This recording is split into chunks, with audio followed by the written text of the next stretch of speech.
Brighton versus Chelsea, the predicted lineup for tomorrow's game. And then we talk about Declan Rice's links for Chelsea not disappearing, N'Golo Kante and Giroud being linked away from the club, and apparently Ross Barkley's out the door too. Stay tuned. And today is a jam-packed show. Welcome to the Kafka's View. So we're going to start off with N'Golo Kante and the Giroud news to Inter Milan and every other club in Europe. We're going to proceed on to Declan Rice and a potential player in Ross Barkley being included in a deal. And then we're going to talk about the predicted XI based on Frank Lampard's press conference on Friday. Let's go.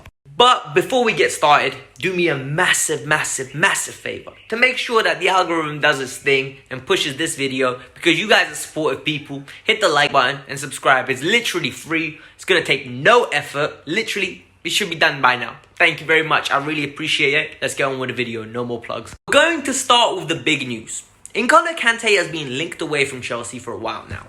We all know he has injury record problems. So over and over again, there are rumours coming out about N'Golo Kante leaving the club. Rest assured, these rumours are not true and it's not going to happen. Frank Lampard was on a podcast on BBC 5 Live and said this: N'Golo Kante is a world-class player and any team in the world would be lucky to have him and wants him in their team. That was not verbatim to what he said, but he said something along those lines. He used the world's world-class player and would want him in their team. He says he doesn't want to let him go. He's very happy with what N'Golo Kante offers, and he is over the moon, literally over the moon with N'Golo Kante in the squad. Rest assured, Kante is not going anywhere. Olivier Giroud has been linked away from Chelsea again. But this time, Olivier Giroud is not going anywhere. Apparently, he is very happy at the club. He has openly stated he's not stupid and understands. With Werner coming in, his game time will be limited, but he still will have opportunities. And in my opinion, he's staying. He's been linked with Juventus and Inter Milan, and they've been offering him 2-year deals. But he wants to stay in Chelsea. He loves London. He's got a great time here. Why wouldn't he stay? Personally, I think it would be stupid to let Olivier Giroud go for £5 million to either one of those clubs, because it's £5 million. What is the point? We get so much more productivity from Olivier Giroud just based off having him in the squad. He is a perfect second choice striker. He's a different versatile option. He is what you want to have in this club. I love it. Declan Rice produced another disaster class yesterday. And you know what? These are my opinions. The pressure's getting to him. Our eyes are on Declan Rice now. Everything he does will be concentrated. If he farts, we will know, because there's a camera following him all around.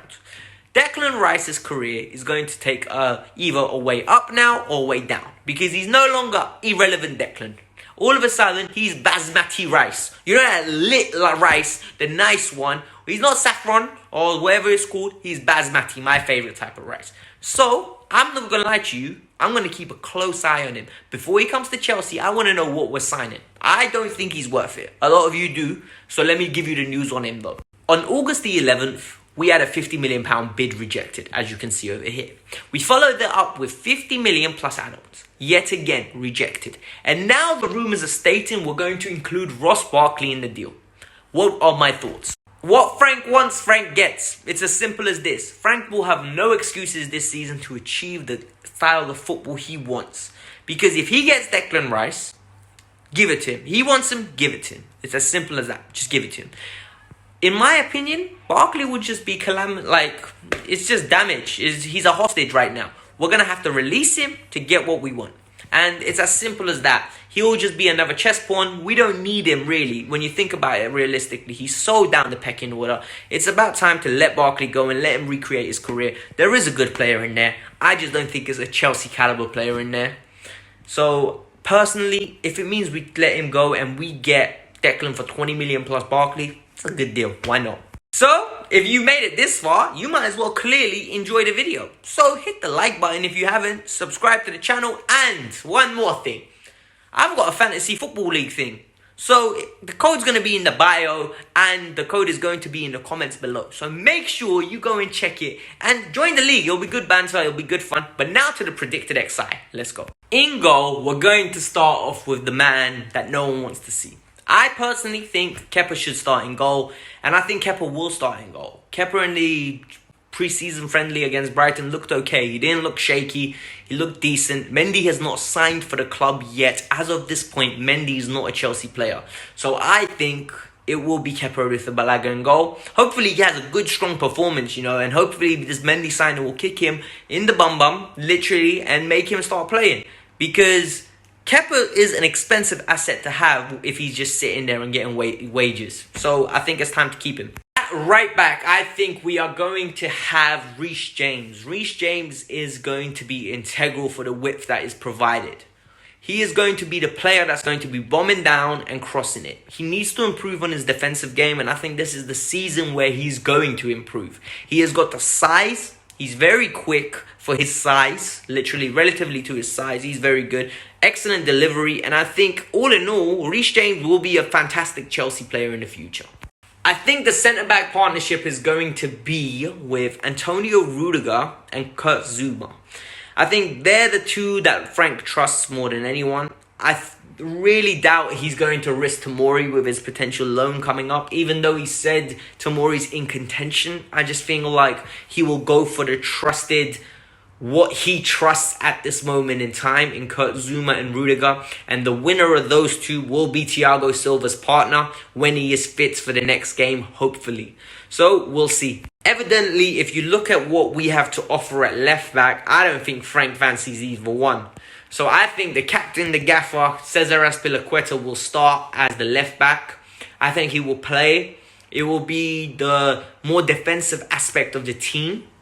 So yeah, I really do think it's going to be Aspi down the left-hand side, left back. No Emerson and no Alonso. CDM, in my opinion, is going to be N'Golo Kante. Kante is going to start as the CDM, the defensive midfielder. Frank said he's fitter than ever. He's raring to go. The injuries that he's been suffering is because of his accumulation of 4 seasons of non-stop of playing. And then he got rushed into the Super Cup final, and that's what happens. And sadly, it's true.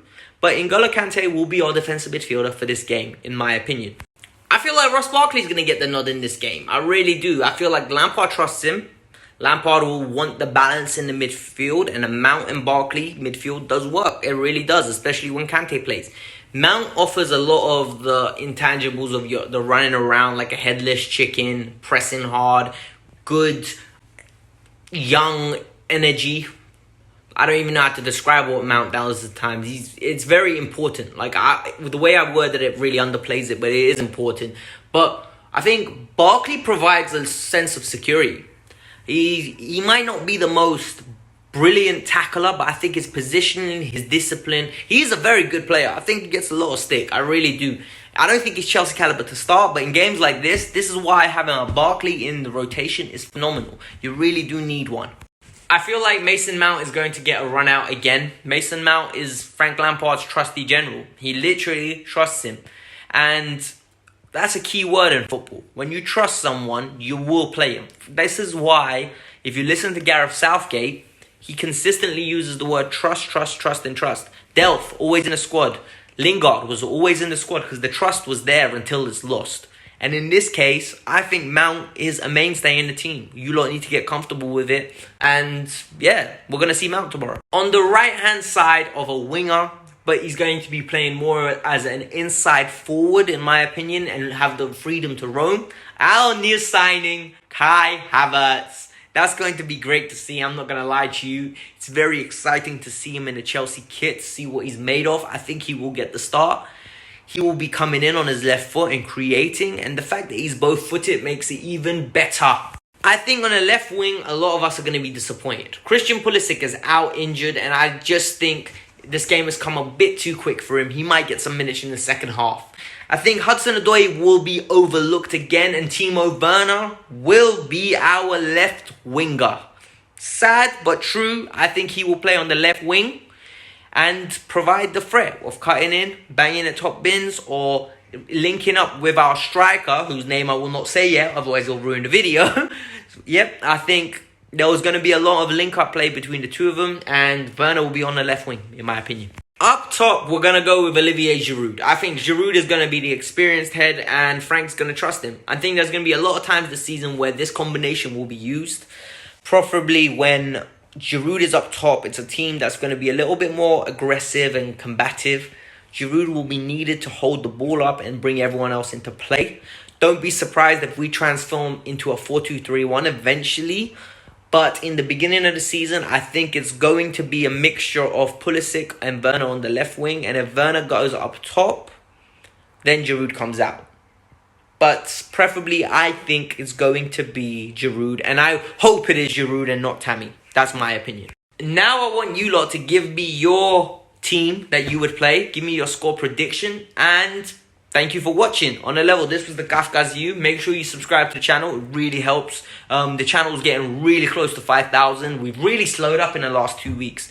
We were flying towards that goal. And all of a sudden, everything's gone slower. So if you made it this far, help a brother out. Hit the subscribe button. And yeah, I really appreciate you lot all watching. Up the Chelsea. Let's go. In a bit. Bye.